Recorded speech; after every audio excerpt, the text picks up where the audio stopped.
সংরক্ষণ বিরোধী ছাত্র যুবদের আন্দোলনে উত্তাল বাংলাদেশ। সংরক্ষণ বিরোধী শিক্ষার্থীদের শান্তিপূর্ণ আন্দোলনে পুলিশ ও আধা সেনার হামলার জেরে মৃত্যুর প্রতিবাদ, খুনিদের বিচার, সন্ত্রাসমুক্ত ক্যাম্পাস নিশ্চিত করা এবং সংরক্ষণ ব্যবস্থার অবসানের দাবি তুলে 18 জুলাই বৃহস্পতিবার কমপ্লিট শাটডাউন পালন করছেন আন্দোলনকারীরা। সকালে বাংলাদেশের সীমান্তরক্ষী বাহিনী বিজিবি জানিয়েছে, আইন শৃঙ্খলা পরিস্থিতি স্বাভাবিক রাখতে ঢাকা সহ সারা দেশে 229 প্লাটুন বিজিবি মোতায়েন করা হয়েছে। তাতেও ঠেকানো যাচ্ছে না হিংসার ঘটনা। ঠিক একদিন আগে 17 জুলাই বুধবার সন্ধ্যায় জাতির উদ্দেশ্যে ভাষণ দিয়েছেন প্রধানমন্ত্রী শেখ হাসিনা। তাতে তিনি শিক্ষার্থীদের ধৈর্য ধরার পরামর্শ দিয়েছিলেন। হয়তো কতগুলি মূল্যবান জীবন ঝরে গেল, আপনজন হারাবার বেদনা যে কত কষ্টে তা আমার থেকে আর কে বেশি জানে। আমার বিশ্বাস আমাদের ছাত্র সমাজ উচ্চ আদালত থেকে ন্যায় বিচারই পাবে, তাদের হতাশ হতে হবে না। সর্বোচ্চ আদালতের রায় আসা পর্যন্ত ধৈর্য ধরে অপেক্ষা করার জন্য আমি সকলকে বিশেষভাবে অনুরোধ জানাচ্ছি।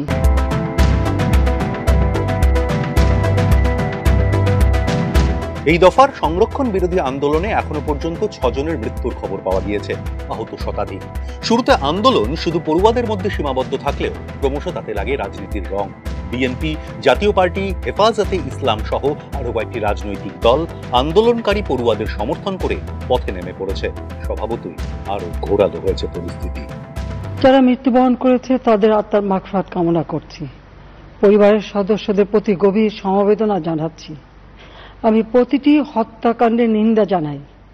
যে সকল ঘটনা ঘটেছে তা কখনোই কাম্য ছিল না। আমি বিশ্বাস করি যারা কোটা সংস্কার আন্দোলনে জড়িত তাদের সাথে এই সকল সন্ত্রাসীদের কোনো সম্পর্ক নেই, বরং সন্ত্রাসীরা এদের মধ্যে ঢুকে সংঘাত ও নৈরাজ্যকর পরিস্থিতির সৃষ্টি করছে। এই ধরনের ঘটনার সঙ্গে যারা জড়িত তাদের চিহ্নিত করে উপযুক্ত শাস্তির ব্যবস্থা করা হবে।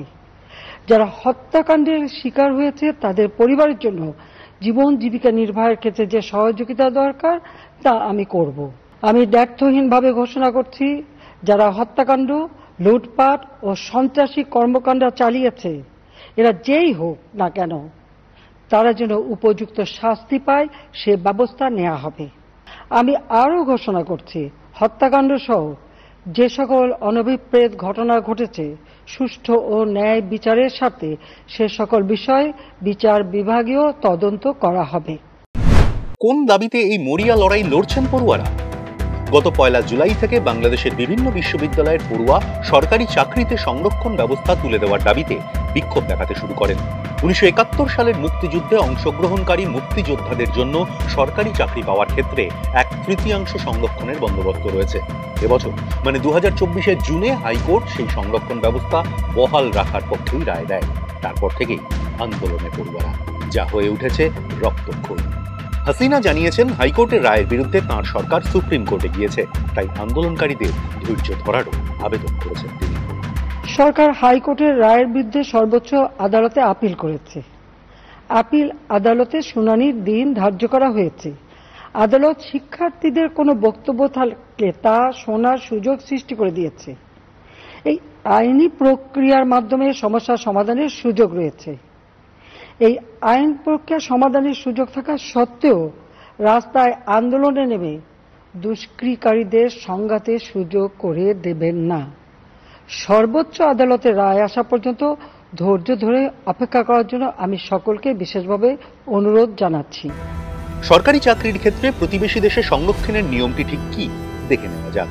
2018 সালে বাংলাদেশ সরকারের দেওয়া তথ্য বলছে, সেদেশে সরকারি চাকরিতে 44% সংরক্ষণ পান মেধাবীরা, 30% সংরক্ষণ মুক্তিযোদ্ধাদের সন্তান সন্ততিদের জন্য, 10% সংরক্ষণের আওতায় পিছিয়ে পড়া জেলার বাসিন্দারা, 10% পদ সংরক্ষিত মহিলাদের জন্য, 5% সংরক্ষণ পান সংখ্যালঘুরা এবং 1% সংরক্ষণ বিশেষভাবে সক্ষমদের জন্য। আন্দোলনকারীদের মূল দাবি, সরকারি চাকরিতে সংরক্ষণ বাতিল করে কেবলমাত্র অনগ্রসর গোষ্ঠীর জন্য সর্বোচ্চ 5% বরাদ্দ রাখতে হবে। এই পরিস্থিতিতে উদ্বিগ্ন প্রতিবেশী ভারতও। কেন্দ্রীয় সরকার সেদেশে বসবাসকারী ভারতীয় পড়ুয়া এবং ভারতীয় নাগরিকদের উদ্দেশ্যে সতর্কবার্তা জারি করে তাদের ভ্রমণ বর্জন করা, এমনকি বাড়ির বাইরে বেরোনো নিয়ন্ত্রণ করার বার্তা দিয়েছে। প্রয়োজনে ঢাকার ভারতীয় হাইকমিশন এবং চট্টগ্রাম, রাজশাহী, সিলেট এবং খুলনার উপ হাইকমিশনের ফোন ও হোয়াটসঅ্যাপে যোগাযোগ করার পরামর্শ দেওয়া হয়েছে। বৃহস্পতিবার ঢাকায় আমেরিকার দূতাবাস বন্ধ করে দেওয়ার কথা ঘোষণা করা হয়েছে।